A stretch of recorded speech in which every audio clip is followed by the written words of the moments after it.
নমস্কার, আশা করছি আপনারা সবাই খুব ভালো আছেন, সুস্থ আছেন। আজকে নতুন একটা ব্লগে আপনাদের সবাইকে স্বাগত জানিয়ে আমি এখান থেকে ভিডিওটা শুরু করছি। এখন ওই 5:30টার মতো বাজতে চলছে। তো আমি এখন এই কেকটা কাটছি, কারণ এই কেকটা সবাই মিলে আমরা খুব মজা করে খাবো। এটা আমাদেরকে একজন ক্রিসমাস ডে গিফট করেছে। আর গিফট করা জিনিস কার বেশি না ভালো লাগে? নিজের কেনা থেকে গিফট করা কারোর জিনিস খুবই পছন্দ আর খুবই শান্তিভাবে আমরা খেতে ভালোবাসি। কেন জানি না, এই সিজনের এইটা ফার্স্ট কেক হলেও আমাদের মনে অতটা খুশি খুশি লাগছে না, কারণ এবছর আমি কেক বানাতেই পারিনি। আমি প্রতি বছর এই ক্রিসমাসটাই দিনে আমি কেক বানানোর চেষ্টা করি, আর মাও বলছিল কেন রে বানাসনি। বছরটা একটু ব্যস্ততার কারণে আমার ঠিক ভালোও লাগেনি আর বানানো হয়নি। তাই যাই হোক, আমি এখন বেরিয়ে পড়েছি মেলার উদ্যোগে, কারণ আজকে এক জায়গায় বিশাল বড় মেলা হচ্ছে, সেখানেই এখন যাচ্ছি। আইডিয়া নেই আমার যে ওখানে কতটা ভিড় হতে পারে, কিন্তু ভিড় হওয়ারই কথা, কারণ আজকে এই দিনটা সবার কাছেই স্পেশাল। তো এখানে পড়ে গেছি জ্যামে। এটা হচ্ছে নেপালগঞ্জ হাট। তা এটা প্রতিদিনই বেশিরভাগ এখানটা ভিড় থাকে, কিন্তু আজকে একটু বেশি ভিড়। লোকের সংযমটা দেখতে পাচ্ছেন আপনারা, প্রচুর মানুষের এখানে ভিড় হয়েছে আর গাড়ি তো ভর্তি। তো আমরা জ্যাম কাটিয়ে যেখানে 15 বা 20 মিনিটে পৌঁছে যাই, সেখানে আসতে লেগেছে মিনিমাম 40 মিনিট। কি আর করা যাবে, একটু দেরি হয়ে গেল। এখন ওই 6টা 6:30 বাজে। তো আমরা চলে এসেছি এখানে, একটুখানি ঘুরে এদিক সেদিক ঘুরবো, বা একটু ভালো লাগে আর কি। সবাইয়ের ভিড় ঘিরে একটা মেলার উদ্যোগ, তো সেখানে আমরাও প্রবেশ করছি ভিড় বাড়াতে আর কি। এত ভিড়, একটা জায়গা একটু পা সরাতেই ওখানে 5 মিনিট লেগে যাচ্ছে, কি বলি। তো ভিড় সরিয়ে যায়কভাবে আমি মেলায় প্রবেশ করেছি, আর মেলার চারিদিকটা ঠিক এই রকম।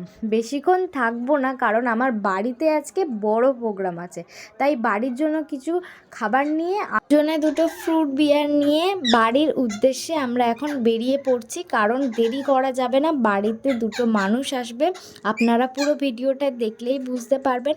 আমার রিকোয়েস্ট থাকলো আপনাদের কাছে পুরো ভিডিওটা দেখার। চলুন আমি বাড়ি ফিরি, আর এই রাস্তার লাইটিংগুলো আপনারা দেখে নিন, কারণ লাইটিংগুলো খুবই সুন্দর, আকর্ষণ করছে রাস্তাটাকে। বাড়ি তো চলেই এসেছি আর কাজ বাজ করছি, কারণ আজকে ছোট্ট করে একটা পিকনিক রাখা হয়েছে, যাতে এই দিনটা সবাই একটু স্পেশালভাবে কাটাতে পারে। তাই আমি বাড়ি এসেই দেরি না করে চেঞ্জ হয়ে ঝটপট রান্নার জিনিসগুলো কাটতে বসে গেছি।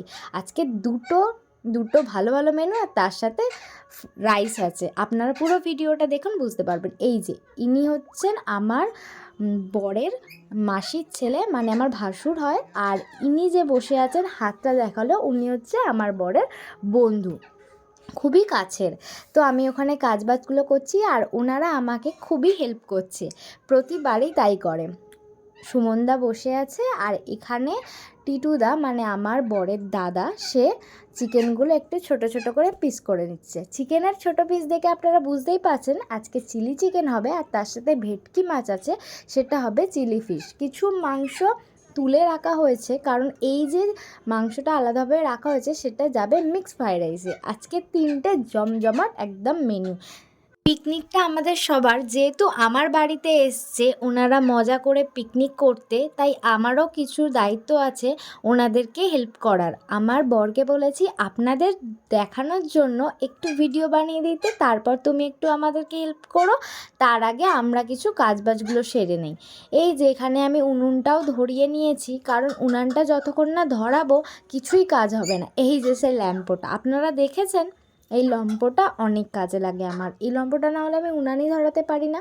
তো এখানে উনানটা ধরানো হয়ে গেছে, এবার তাড়াতাড়ি করে কড়াই চাপিয়ে দিয়ে আমি সাদা তেল কিছুটা দিয়ে দেবো, কারণ মিক্স ফ্রাইড রাইসের জন্য সব সবজি ভেজে নিতে হবে আমাদেরকে। তার সাথে চিংড়ি আছে, ডিম আছে, আর চিকেন আছে।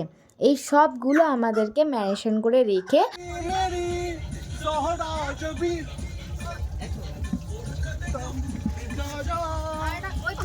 इसकी का चांद दिखा जा मेरा साथ जैसा अरे पीने ना दाओ ना साथ दिखा जा।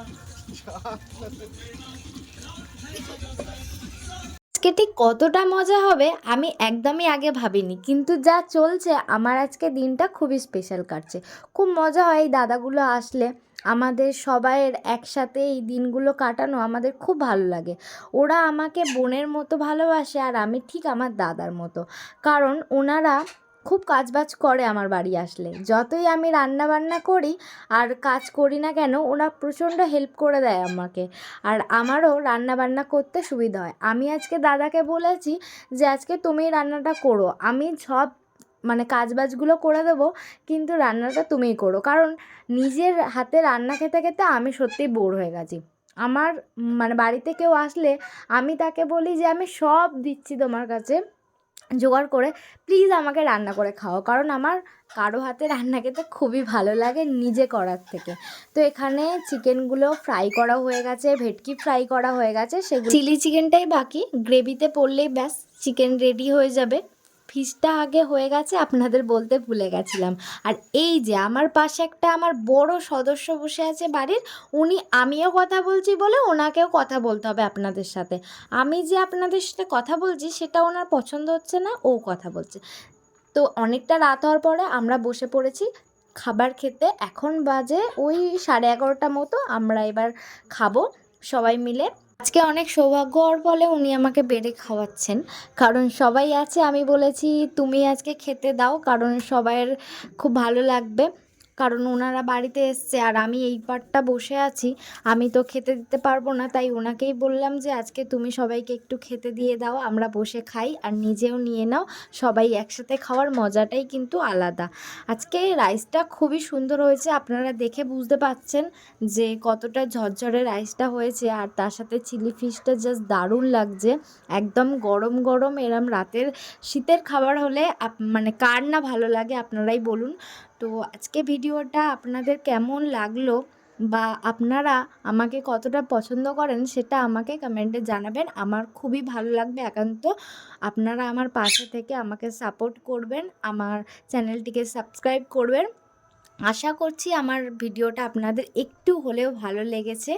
তো আবার দেখা হবে নতুন কোনো একটা ব্লগে। ততক্ষণ আপনারা সবাই সুস্থ থাকবেন, ভালো থাকবেন, আমার পাশে থাকবেন। টাটা এবং গুড নাইট।